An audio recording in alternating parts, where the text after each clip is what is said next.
This is all about somebody moving into a new property and deciding what to do with the garden and the spaces which are there. Hello, I'm Rosie Hardy. This is Rosie Hardy Gardening.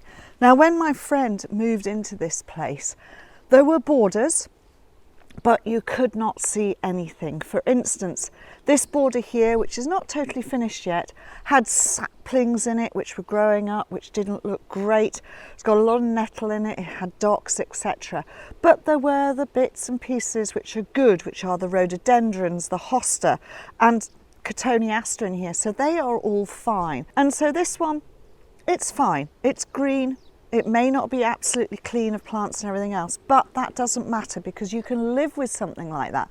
But what she really wanted was to make this border down this edge here, which looks beautiful, full of colour and flower now, but you should have seen it right at the beginning. So as you come through the gate, you are met with this wonderful stone wall that goes all the way along down the side of the buildings, and this narrow border going right the way through and along there. Now, initially when she moved in, this was this high with dockens and other things, but it was mainly dockens and occasionally ginormous, that's not a real word, huge, big carex, and there is one left and we'll show you what I mean by those. And since then she has done what I always suggest to people, and that is she's done it in patches. So she started at one end, removed all of the weeds, say until you got to somewhere like this, which gives you a lovely clear space. Then started adding in the plants that she wanted to put in. Then did the next bit, then the next bit. That way you don't overface yourself as you're going through and doing the garden. Now, a lot of the plant material that she has put in may look quite large and that sort of thing, but she did move from another house. She brought a lot of plant material with her. So a lot of plant material was already established. It was lifted out from the garden where she was, brought here in containers, large containers, and then some of it split up as she put it into the ground. Now, it's had to be done during a period, and unfortunately this happens to be one of the driest spells. We are in Scotland here, and even up here it has been quite dry. So, but it's not a problem. But the other thing that she found when she was trying to do these borders was that the soil had come up to really high, which meant that whenever it rained, it washed over the path, which is no good at all. So she's also not only had to get rid of the weed, she's also had to reduce the soil level down. But it is beautiful soil, it is acidic, but it's really great. So my friend has moved from a very heavy clay soil to a lovely loam, and she's just looking forward to being able to garden on such a great soil, which is fabulous because I've got soil envy because I've got solid chalk. So this is really great. So there are some fabulous things in here. Roses in there, there's some phlox, heuchera, alchemilla, lotus, achillea, peony, nepeta, hardy geranium, hosta, physocarpus, and so it goes on. So there's some beautiful stuff, and we'll carry on going down, and I will shift the camera and I'll look at it from the other end down there, and you can see how well it has come together. And there's a little bit at the end which has not been completed, so you can see what it was like to try and make this border. I mean, it looks wonderful as a first season border. It's going to fill up beautifully.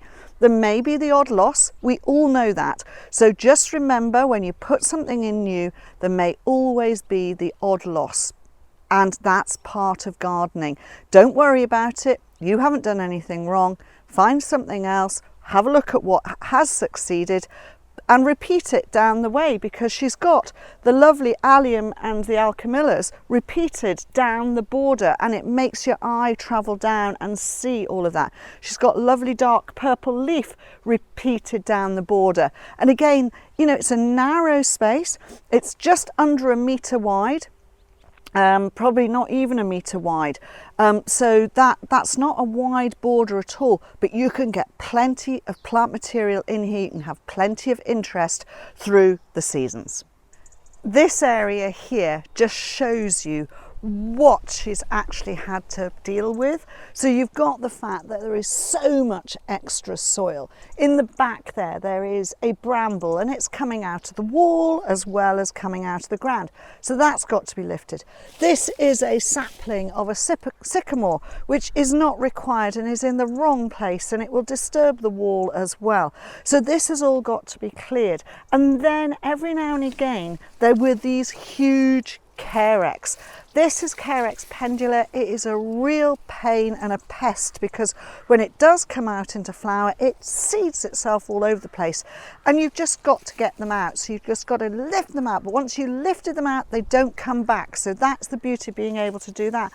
Another sycamore growing out of the wall. Well, you don't want things like that happening on a property like this. So this is there's a bit more mound there behind there where all the tools are. There's more soil there that's got to be barrowed out as well. But to a certain degree, you need those mounds of soil, because by the time you've removed what is here in the way of the Carex, you've removed the roots there of all of that sapling and all of that bramble, then you've got a hole, so you need to fill back and level and then put plants. And then every now and again thoughts are coming through to Heather, and she has decided that these plants are going to be going in these areas, so they will be going there. And look, here you go, another lot of purple. So it is spaced down here, and it gives you a wonderful vista and a view looking round. Now if you can hear behind me buzzing going on, well, that's because there's a mole, and the mole is, well, more than one mole probably. The mole is going all the way along under here and going under the pathway and going down over the lawn to a new bed that she's putting down here, an island bed that's there. And she's got some of these sonic bleepers to put in the mole to stop the moles from actually coming through. But to add insult to injury, every single one of those bleepers has got a molehill built around it. So they obviously don't work. So this is a new island bed. She's got a beautiful larch here. She's got other plants. And as you can see, the plants have come in big containers because they used to be containered or they were in the ground. So these are spaced where she wants to put in this new bed. And it's just a matter of lifting the turf and getting through. But look, you've got these solar powered bleepers and you can hear them going off. There are about 5 in here. And look, molehill right around the top of it. Another one there. They're all, so they don't work. It's just one of those really sort of things that you just laugh at and go, well, that wasn't going to work. So you can utilize this wonderful soil, because I have to say, molehill soil is fabulous. It's already sieved. It's great. Pick it up and use it and mix it with some multi-purpose compost and you've got some fantastic potting material. Now this is another area which is a slightly different feel because it's at the bottom of the hill, and the whole of this area was completely filled with dockens, and the hedge, the beech there, was right down over the top, and some of the shrubs that were here were not available and visible to be able to be seen. And then you had a massive raspberry patch at the end of everything over the top there. Now this has all been cleared and replanted, and a pathway's going in up to the seat. So it's taken a lot of time and effort, but you can see with utilising plants that you've brought from somewhere else, you can actually make a huge difference quite quickly. So here I am, this is the bottom of the hill. It's quite a sloping garden from the house there, and this is a lot of material that Heather brought with her that she already had, which likes to be in a shadier, more woodland or shade type of actual planting area. There is a beautiful big oak tree there, so the sun is coming over that way and then will eventually come this way. Everything will be shaded by the wall, it will be shaded by the hedge. So these plants are all going to love this situation. They have available light when it's there, but then they're into shade, and this is slightly moister at the bottom. So you've got beautiful brunnera and ferns and hydrangeas and hostas, galenia, all in this mix, a little bit of hardy geranium, yes of course. And then, you know, the bits of wood Heather brought with her because those are bits that she had, so that it makes it gives us an effect, and you've got this.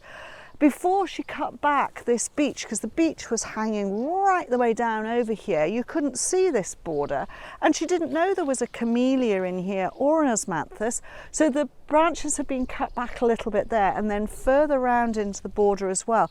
The branches have been lifted, so that you lift the skirt and you uplift it so that you then get a lovely area that you can plant. But this looks fabulous with all of these different things.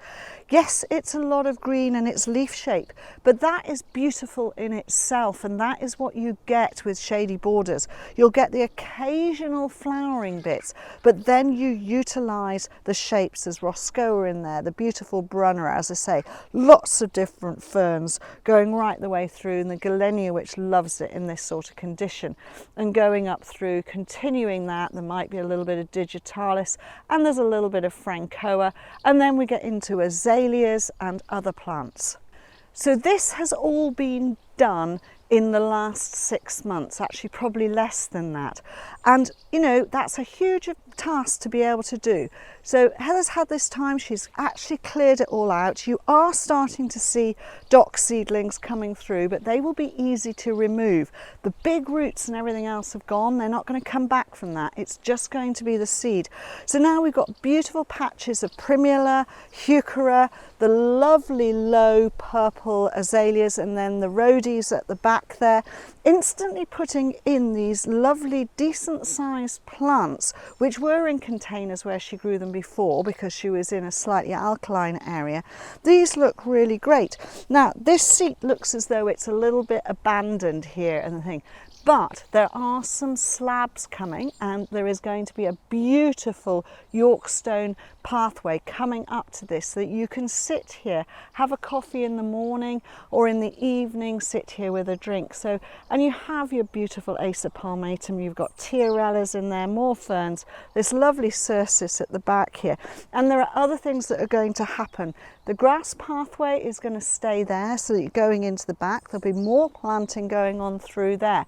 But for this type of garden, this, you know, it's so young, it's such a juvenile garden, I think this is going to be fabulous. And in the spring, it's just going to look superb. And then there is lots and lots of chance for her to be able to think about other plants to put in, you know, fill it up and make it such a joyful place to be. The raspberries can go back a bit further. There are too many, so they can gradually go backwards, and something else can be planted in there as well. Think of space, think what light you get there, and you will be able to build yourself borders, but just do it in stages. Yeah, don't try and do everything all at once, because you'll get back to one that you've cleared about 2 months later and it needs clearing again. It's far better to do a small amount at a time and then get that planted, and then the weeds don't get a chance, or the unwanted plants don't get a chance to get a hold again, because you've covered it with the new plants that you want in there. Small bits at a time, small bites of the cherry, and you will get a lovely garden. If you enjoyed this and you want to be able to do something within your own garden, then why not have a look at my border course, which will help you understand how to do this type of planting. Hope you've enjoyed this. Thank you very much for watching, and please do subscribe to the channel. If you want to watch another video of mine, YouTube thinks this one is perfect for you.